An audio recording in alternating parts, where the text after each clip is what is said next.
body. Okay, madam. What are the modifications of the roots that we have discussed with you? And now in today's lecture, I am going to explain that what is the structure of a stem, how you can identify this part of the plant, and also I am going to discuss with you that what are the modifications that happens in stem and by virtue of which these stems they perform variety of functions. Okay, children, so I am on page number 68, section number 5.2, the stem. So what is a stem? ठीक है, when we call the stem, तो आपके mind में क्या आता है stem word सुनते ही? तो कहते हैं कि stem is the ascending part of the axis which actually bear branches, leaves, flowers and fruit. ठीक है, तो स्टेम जो है वो प्लांट का कोई भी ऐसा ऑर्गन है, कोई भी ऐसा पार्ट है जो असेंडिंग फैशन में ग्रो करता है, और ये जो असेंडिंग एक्सिस होती है वो आगे जाके branches, leaves, flowers and fruits जो है उनको बियर करती है. ओके बेटा, if we want to discuss about the origin of this stem, then you know that all of you know that in the seed, which is actually the product of sexual reproduction, embryo is present. किसी भी seed के अंदर embryo present होता है and inside the embryo, ठीक है, if we draw a line which passes through the central axis of the embryo, then this line is known as embryonal axis. So this embryonal axis have lot of cells which actually surround this embryonal axis. तो देखो embryonal axis जो है उसमें upward direction में जो cluster of cells present होते हैं वो किसको बनाते हैं? प्लिमूल को बनाते हैं. तो किसी भी एम्ब्रियो में दो स्ट्रक्चर होते हैं, radical and plumule. Radical always give birth to root and plumule always give birth to shoots, and shoot ही बाद में जाके क्या बनता है? स्टेम बनता है. And stem, when so many wood formation takes place in that stem, then this stem it later develops into the trunk. तो इसीलिए जब एक स्टेम काफी थिक हो जाता है, डार्क ब्राउन हो जाता है, तो हम उसको ट्रंक कहते हैं बिकॉज उसमें हैवी वुड फॉर्मेशन हो चुका होता है. ओके बेटा, another very important thing is कि every stem it bear nodes and internodes. हर एक स्टेम जो है उसके अंदर नोड्स और इंटरनोड्स होती है. ठीक है बेटा, नोड एंड इंटरनोड को कैसे समझेंगे? तो देखो ब्लैक बोर्ड की तरफ, अगर मैं एक स्टेम इस तरह से ड्रॉ कर रही हूँ और उस स्टेम में मैं इस तरह से सेगमेंट्स ड्रॉ कर रही हूँ, तो देखो एक सेगमेंट जो है उसको मैं नोड बोलूंगी एंड दो सेगमेंट्स यानी टू नोड्स के बीच वाले पार्ट को मैं क्या बोलूंगी? इंटरनोड बोलूंगी. तो what is the internode? And internode is the region that is present between the two roots. तो हर एक स्टेम जो है उसके अंदर नोड्स और इंटरनोड्स जो है वो प्रेजेंट होते हैं. क्लियर बेटे? उसके बाद देखिए स्टेम जो है, there is specific reasons that are present on the stem from where the leaves originate. तो किसी भी स्टेम जो है उसकी अगर एक्सिल वाली पोजीशन को आप देखोगे, then what do you see when the leaf or the branch is going to originate? ठीक है, तो किसी भी स्टेम की जो नोड होती है ना, वहां पे एक स्मॉल बड आ जाती है and that bud is known as the axillary bud. तो from this axillary bud two things can originate. इस axillary bud से दो चीजें निकल सकती हैं, either the branch arise or it may be the leaf which arise from the axillary bud. ठीक है, axillary bud से या तो branch निकलेगी या फिर leaves निकलेंगे. और अगर branch निकली है तो branch में से जब leaves निकलने हैं then that branch also bear axillary bud. उस पे भी एक्सिल पे बड आ जाएगी और उसमें से क्या निकलेंगे? फिर लीव्स निकलेंगे. ओके बेटे, तो there are two types of buds, one is axillary bud and other is known as terminal bud. Axillary bud always produce either a branch और a leaf, but the bud that is present at the end point of a branch, किसी भी branch के and point पे जो बड arise होती है उसको terminal बड कहते हैं. और टर्मिनल बड जो है उसमें से हमेशा क्या निकलती है? फ्लावर निकलते हैं. तो that's why this bud is also known as floral bud which is present at the terminal position. Okay children, so this much you have take it in your mind. And आपको कैसे पता लगेगा कि branch में से flower निकलने वाला है? तो that branch changes its color at its tip. ठीक है, ब्रांच वैसे ग्रीन कलर की होगी जब वो टेंडर होगी, पर जब उसमें से फ्लावर निकलने हैं तो उस समय वो ब्रांच जो है वो कैसे कलर की हो जानी है? उस समय वो ब्रांच जो है वो एक कलरफुल अपीयरेंस शो करेगी because of the presence of a hormone and that hormone is known as florigen. Okay, फिर मैंने आपको बता दिया कि एक स्टेम में नोड्स एंड इंटरनोड्स होती हैं। Nodes are the segment that you generally see on the stem, and between the two segments which are actually known as nodes, the region is present which is known as internode. Stems are green when they are young. ठीक है, stems green होते हैं जब वो young होते हैं, and जब वो old हो जाते हैं then the stems they become dark and woody. Okay बेटे, so this is very much clear to you. Now proceeding with the next one. तो थोड़ा सा आगे बढ़ते हैं functions of stem के पास। So what are the various functions that are actually performed by the stem? Okay, bete. So first function is spreading out branches which bears leaves, flowers and fruits. तो stem जो है उसमें से branches निकलती हैं और ये branches क्या bear करती हैं? Leaves, flowers and fruits bear करती हैं later on.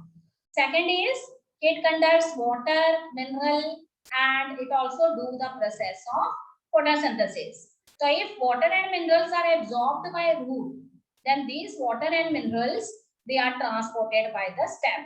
ठीक है, can you tell me कि stem के अंदर क्या चीज present है जो water and minerals को लेकर जाती है? हाँ जी बेटे, xylem. Very good, xylem present है और जाइलम जो है वो वेस्कुलर टिश्यूज का टाइप है। ठीक है बेटे, वेस्कुलर टिश्यूज टू टाइप्स के होते हैं, जाइलम एंड फ्लोएम।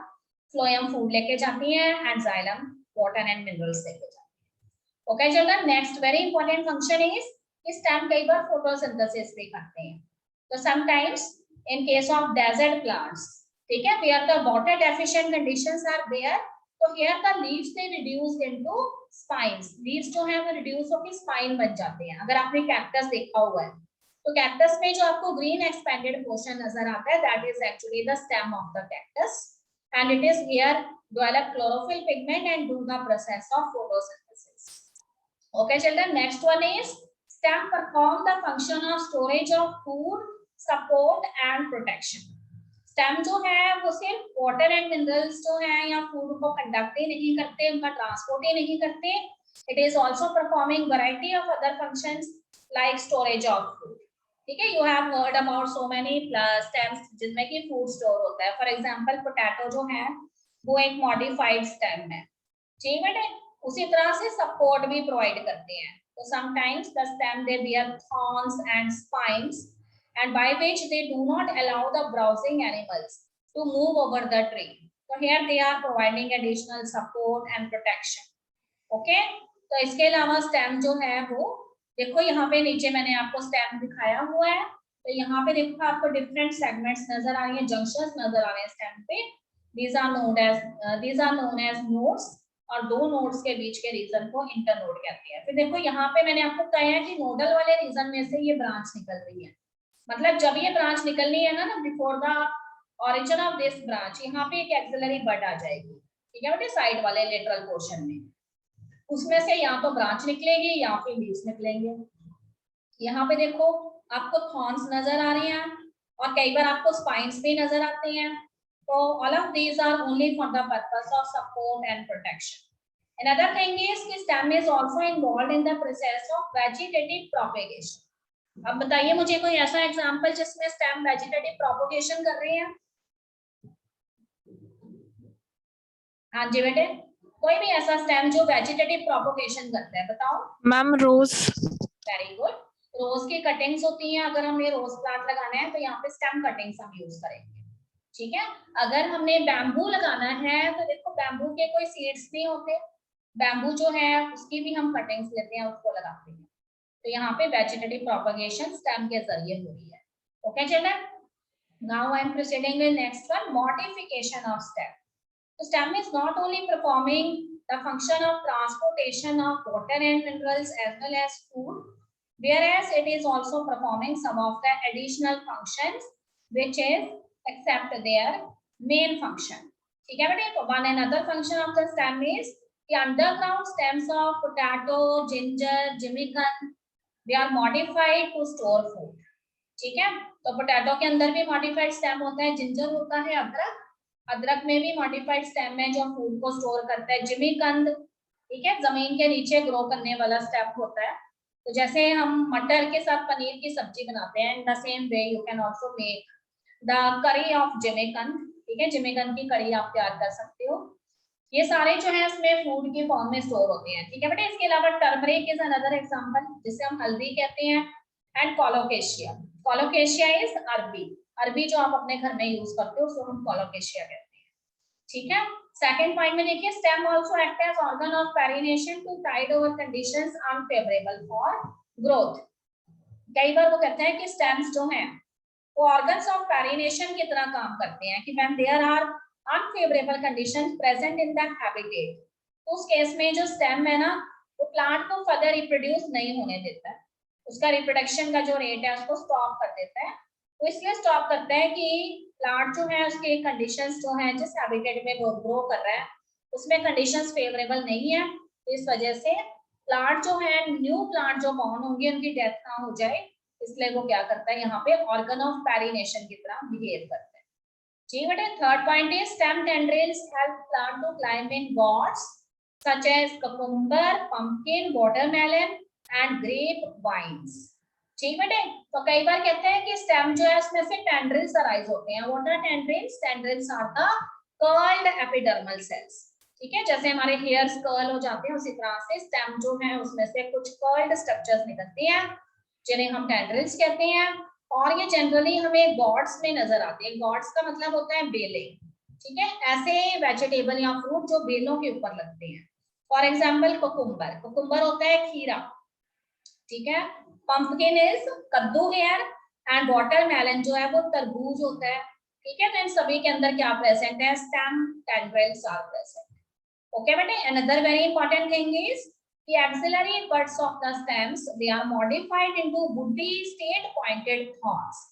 ठीक है, तो स्टेम के अंदर जो एक्सिलरी बड्स प्रेजेंट होती हैं वो कई बार मॉडिफाई होकर वुडी थॉर्न्स का रूप ले लेती हैं और वो क्या करती हैं? उस प्लांट के ऊपर लगने वाले फ्रूट्स को ब्राउजिंग एनिमल से प्रोटेक्ट करती हैं। तो जब भी एनिमल्स उसमें से फ्रूट लेने के लिए आते हैं तो उस समय वो थॉर्न्स जो उनको चुभ जाते हैं, इसलिए वो उन ट्रीज पे आना अवॉइड कर देते हैं। तो ऐसे कई ट्रीज आपने देखे हुए हैं, for example citrus tree, orange tree, ठीक है, मौसम्बी के ट्रीज आपने देखे हैं, इन सभी में थॉर्न्स प्रेजेंट होते हैं। इवन रोज के अंदर भी थॉर्न्स प्रेजेंट होते हैं ताकि उसके जो फ्लावर है उसको एनिमल्स जो है वो डिस्ट्रॉय ना कर सके। ठीक है, इसके अलावा देखो बोगनवेलिया के अंदर जो थॉर्न्स होते हैं, बोगनवेलिया भी एक फ्लावरिंग प्लांट है, उसमें ब्यूटीफुल फ्लावर्स लगते हैं और उसमें भी थॉर्न्स प्रेजेंट होते हैं। तो these plants they do not allow the browsing animals because of these thorns. Okay, but in other modifications में there are some of the plants who are growing in the arid region. ठीक है, कुछ plant ऐसे हैं जो arid regions में grow करते हैं where the temperature is very high. So in that situations their leaf are not doing the process of photosynthesis. यहाँ पे उनके लीफ photosynthesis नहीं करते हैं। Their stem they become flat and flexible cylindrical structures. यहाँ पे उनके स्टेम्स जो है वो फ्लैट और फ्लेक्सिबल सिलेंड्रिकल स्ट्रक्चर्स का रूप ले लेते हैं। For example in opuntia, opuntia is a type of a cactus, and euphorbia भी एक डेजर्ट प्लांट होता है, इनके अंदर फ्लैट स्टेम्स होते हैं और ये स्टेम्स क्लोरोफिल पिगमेंट डेवलप कर लेते हैं and they do the photosynthesis, whereas photosynthesis is not the function of stem, it is actually concerned with leaves. Okay बेटे, फोर्थ पॉइंट में आपको बताया है कि sometimes underground stems are present in case of grasses and in strawberry. ठीक है, अगर हमने स्ट्रॉबेरी के फील्ड लगाए हैं तो उसमें आपको नजर आएगा कि उनमें अंडरग्राउंड स्टेम्स होते हैं and with the help of this underground stem these plants they can spread themselves to new habitats on niche. ठीक है, नीच वर्ड का क्या मतलब होता है? नीच is a small territory present between the habitat. किसी भी हैबिटेट में एक छोटी सी जगह जहां तक प्लांट अपने आप को एक्सपेंड कर पाता है उसको हम नीच कहते हैं। तो यहाँ पे क्या होता है कि जो इनके अंडरग्राउंड स्टेम्स है उसकी हेल्प से प्लांट आगे आगे बढ़ता रहता है और जो ओल्डर पार्ट्स होते हैं स्टेम के वो खत्म होते जाते हैं, डाई ऑफ होते जाते हैं, न्यू प्लांट्स जो है वो फॉर्म होते जाते हैं। ठीक है, तो यहाँ पे स्टेम जो है वो उसको प्लांट को प्रोपोगेट करने का काम कर रहा है ग्रासेस में और स्ट्रॉबेरी में। इस तरह के स्टेम्स को हम रनर्स कहते हैं। ठीक है बेटे, ये रनर्स जो होते हैं वो मॉडिफाइड स्टेम होते हैं जो सॉइल सरफेस के हॉरिजॉन्टली क्रीपिंग फैशन में ग्रो करते हैं। उसके बाद देखो there are some aquatic plants such as Pistia and Iconia. ठीक है, दो aquatic plants हैं हमारे पास, Pistia and Iconia. तो here the stem when it bears the branches, so those branches which are actually present at the lateral position. ठीक है, तो देखो जैसे स्टेम के ऊपर नोड्स एंड इंटरनोड्स होती है ना, इन ब्रांचेस पे भी नोड्स एंड इंटरनोड्स आते हैं, एंड इनके जो नोड्स होती हैं वो रूसेट ऑफ लीव्स बियर करती है। रूसेट का मतलब है यहाँ पे क्लस्टर ऑफ लीव्स। ठीक है, तो इसमें देखो मेथड जो है स्टेम प्रोपोगेशन का, स्टेम कैसे वेजिटेटिवली प्रोपोगेट करता है यहाँ पे, तो हम क्या करते हैं, इसकी एक ब्रांच जो है उसको थोड़ा सा बेंड करके सॉइल में दबा देते हैं। जिस पोर्शन को आप सॉइल में दबाते हो वहां से ब्रांच में से रूट्स निकल आती हैं और वो ब्रांच सॉइल में फिट हो जाती है। फिर थोड़ी सी ब्रांच आगे ग्रो करती है, फिर आप उसको पकड़ के सॉइल में दबा देते हो और उसमें से बंच ऑफ रूट्स निकलती हैं। This method of propagation of the plant is known as layering. तो आपने क्लास 10th में मेथड्स ऑफ वेजिटेटिव प्रोपोगेशन पढ़ा है, उसमें एक मेथड है लेयरिंग और ये मेथड आपको जैस्मिन फ्लावर के अंदर नजर आता है। ओके बेटे, इसके अलावा देखो प्लांट्स मिंट और जैस्मिन दोनों के अंदर भी लेयरिंग मेथड होता है। लेटरल ब्रांच जो है वो मेन एक्सिस से अराइज होगी और थोड़ा सा एरियली ग्रो करेगी, ऊपर की तरफ ग्रो करेगी, पर थोड़ी सी हम उसको बेंड कर देंगे नीचे की तरफ आर्क लाइक फैशन में, और जैसे ही वो ग्राउंड को टच करेगी उसके ऊपर हम थोड़ी सी सॉइल डाल देंगे, उसमें से बंच ऑफ रूट्स निकलेंगी एंड फिर again that branch it comes out and grows in aerial fashion. फिर हम उसको पकड़ेंगे एंड लेटरली उसको फिर से हम नीचे की तरफ बेंड करके दबा देंगे, फिर उसमें से बंच ऑफ रूट्स निकलेंगे। इस तरह से जो प्लांट है वो प्रोपोगेट करेगा। Examples are mint and jasmine. Okay बेटा, उसके बाद देखो मॉडिफिकेशंस पे आ गए हम। तो स्टेम जो है उसकी मॉडिफिकेशंस मैंने यहाँ आपको पिक्टोरियल फैशन में दिखाई हुई है। ठीक है, व्हाट आर फाइलोक्लेट्स? तो phylloclades are such stems which are flat and cylindrical. So here these stems they develop chlorophyll. ये स्टेम क्लोरोफिल पिगमेंट डेवलप कर लेते हैं एंड फोटोसिंथेसिस करते हैं। ठीक है बेटे, कैलेडोट्स जो है वो भी इसी तरह के प्लांट होते हैं जिनके स्टेम फ्लैट होते हैं and they are green in colour because of the presence of chlorophyll pigment and they are also doing photosynthesis. Okay, तो अगर हमने फाइलोकेलॉइड्स एंड कैलेडोट्स का एग्जांपल देना है तो उसका एग्जांपल है there is a plant and the name of the plant is Australian acacia. Okay children, next are thorns.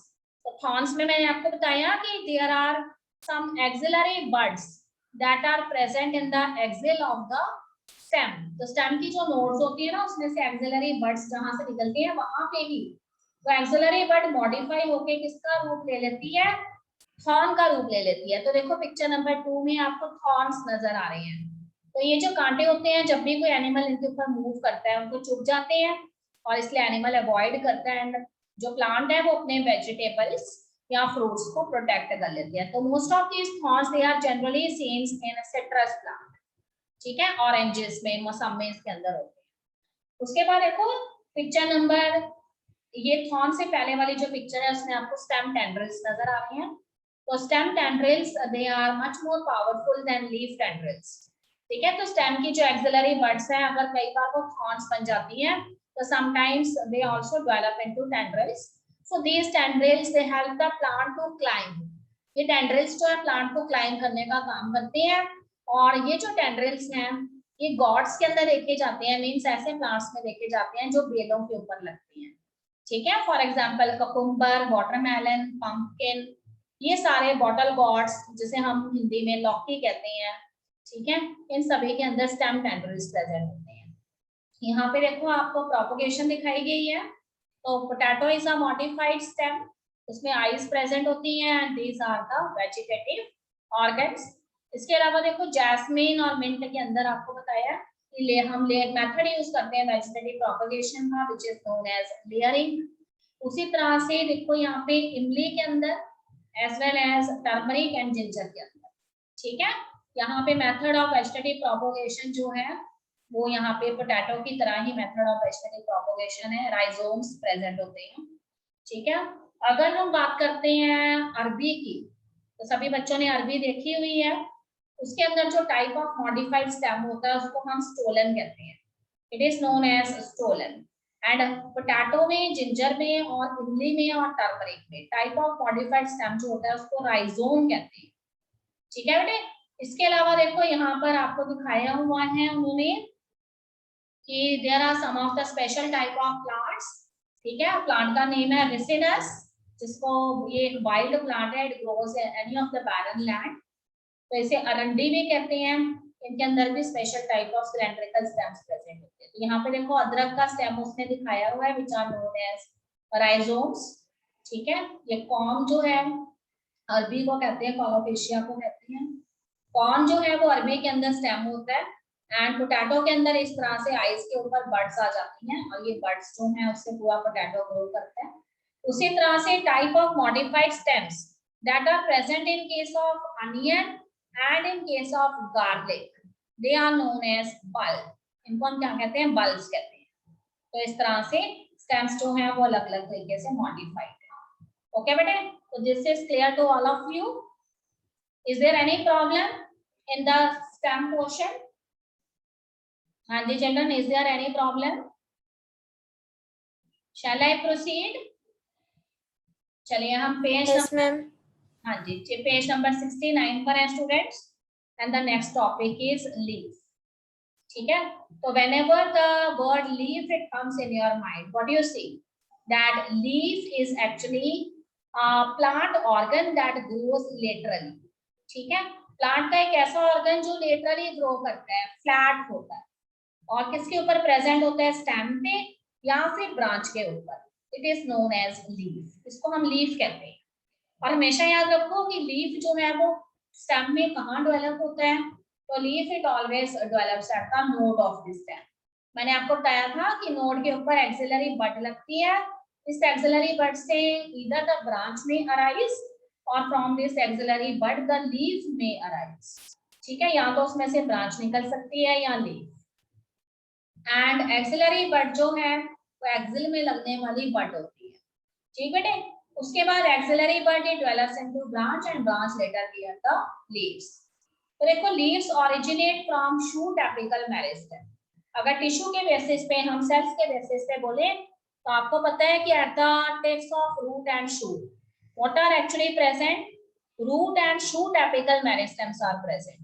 तो लीव्स जो हैं वो हमेशा शूट एपिकल मेरिस्टेम में से ओरिजिनेट होते हैं। ठीक है, एपिकल रीजन्स में मेरिस्टेमेटिक सेल्स होते हैं शूट्स के, जिसमें से लीफ ओरिजिनेट होते हैं। Leaves are arranged in acropetal order. ठीक है बेटे, एक्रोपिटल और बेसिपिटल दो टर्म्स हैं, तो याद रखेंगे। एक्रोपिटल का मतलब होता है कि अगर मैं अपने हाथ में एक ब्रांच पकड़ूं तो और मैं देखूं कि उसमें लीव्स कहाँ से लगने शुरू होते हैं, तो लीव्स हमेशा जो है टॉप से लगना शुरू होंगे एंड फिर बॉटम की तरफ जाएंगे उस ब्रांच के।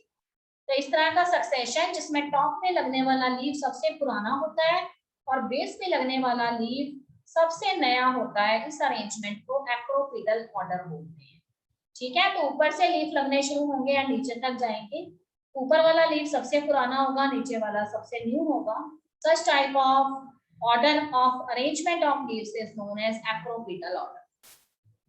फिर देखो इसके अलावा the most important thing is कि these are the vegetative organs for photosynthesis. Leaf plant का एक ऐसा ऑर्गन है जहां पर फोटोसिंथेसिस होती है। ठीक है बेटे, आपको कहते हैं कि पार्ट्स ऑफ लीफ की अगर हम बात करें तो leaf consist of three main part. One is the leaf base, another is petiole and third one is lamina और लीफ प्लेट। ठीक है, तो किसी भी लीफ का लीफ बेस कौन सा होता है? जहां से वो लीफ स्टेम के साथ अटैच है, that is known as leaf base.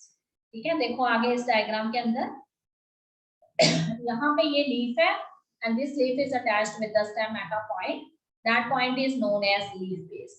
तो कई बार जहाँ पे लीफ अटैच होता है ना, वहाँ पे हमें दो छोटे छोटे और लीफी स्ट्रक्चर्स नजर आते हैं।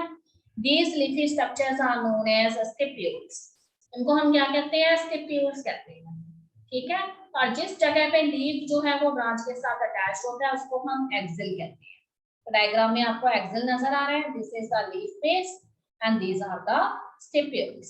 उसके बाद देखो next is petiole. What is petiole? तो petiole help to hold the blade to light. ठीक है, तो अगर मैं एक लीफ अपने हाथ में लेती हूँ तो उस लीफ की जो छोटी सी डंडी रहेगी that is known as the petioid.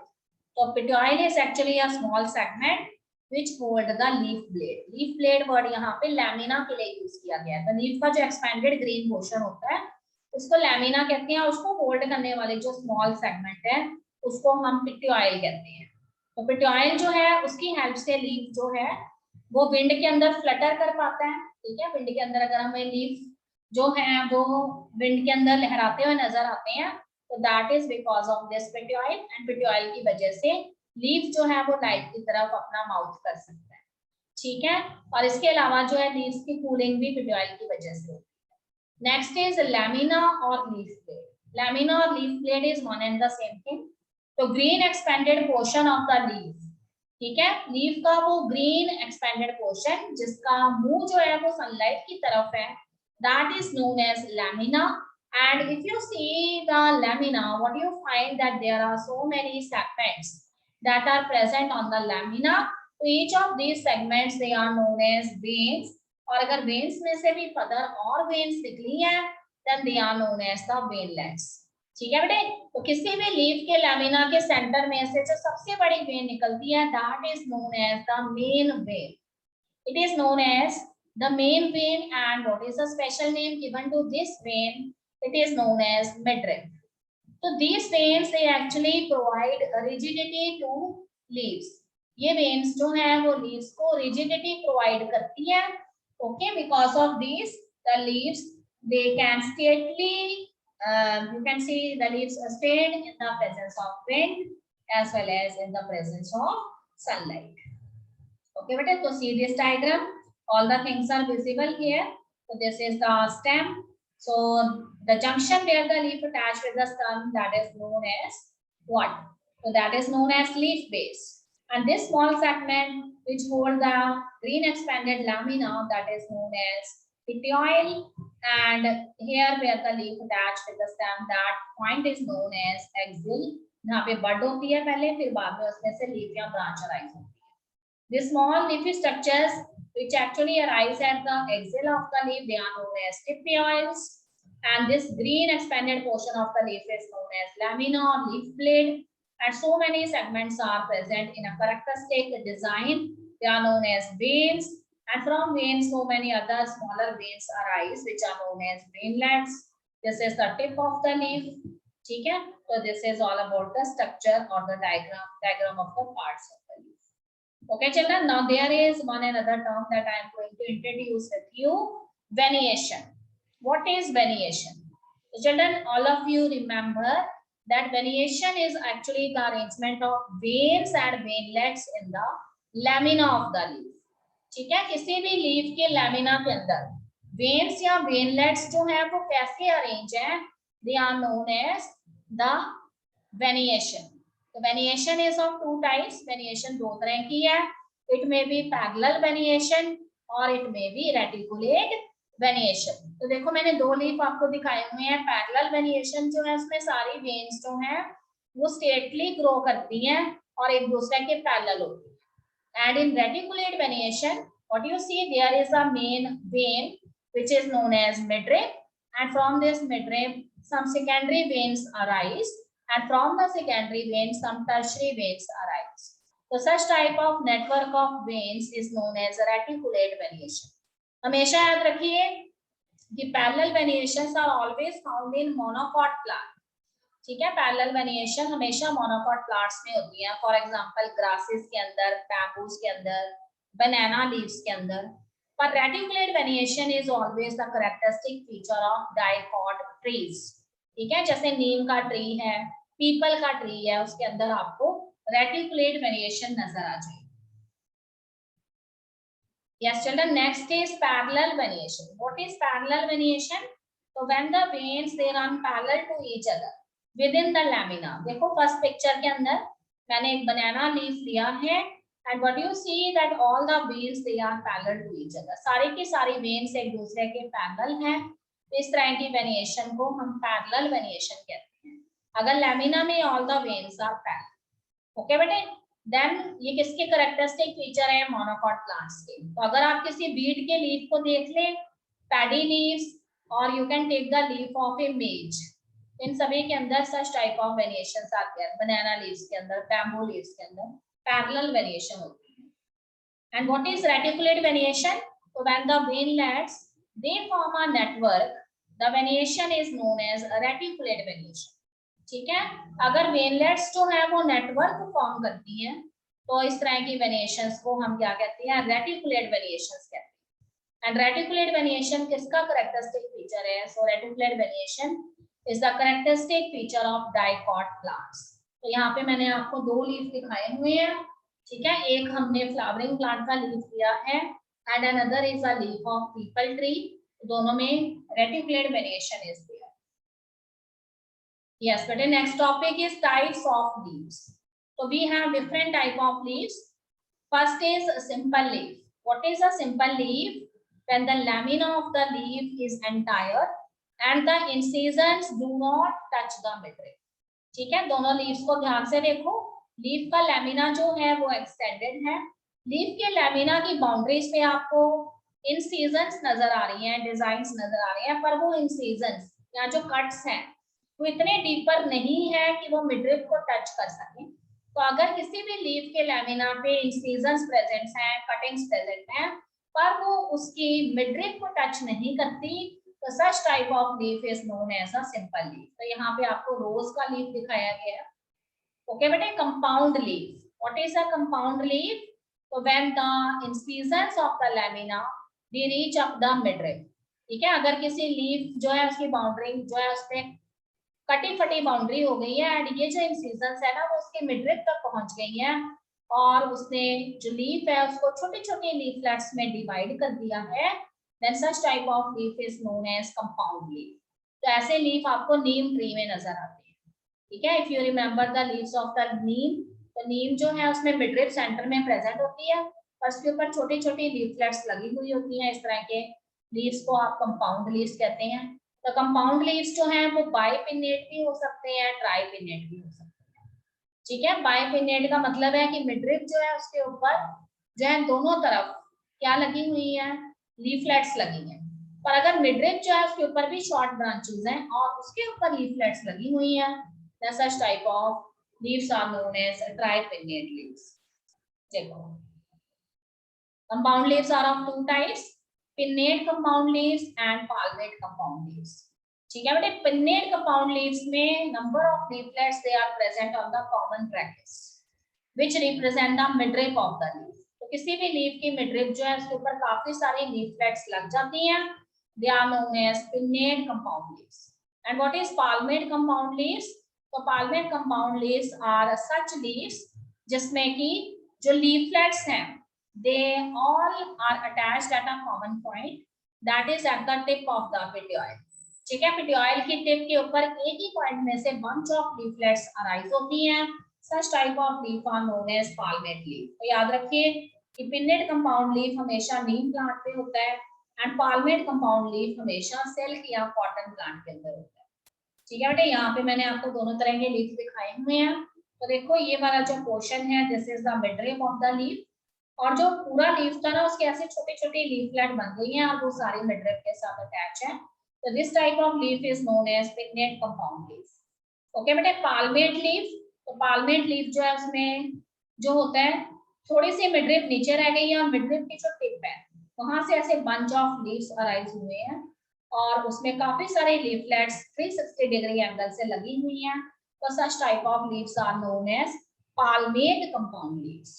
Okay बेटे, palmate compound leaves are found in case of cotton and silk and pinnate compound leaves are found in case of the neem trees. Now next is phyllotaxy. What is phyllotaxy?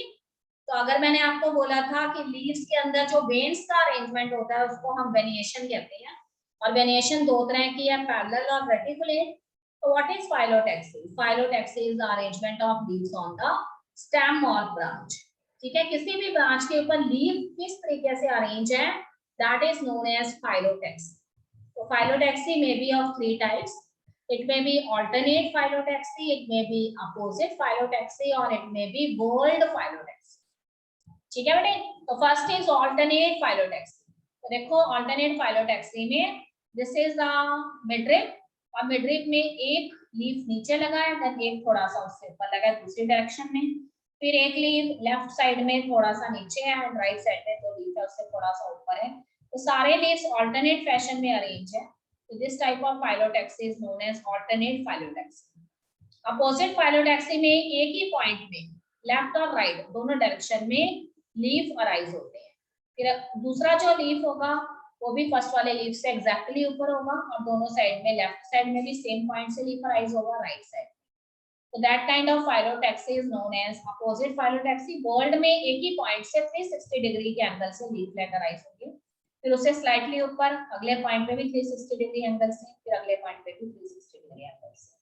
Okay बेटे, तो this is all about phyllotaxy, तो this much we have discussed today. तो आज ही इसको पढ़ लेंगे आप, उसके बाद हम क्लास स्टार्ट करेंगे। Okay, children, is there any difficulty? Yes, better. So if some of the students still want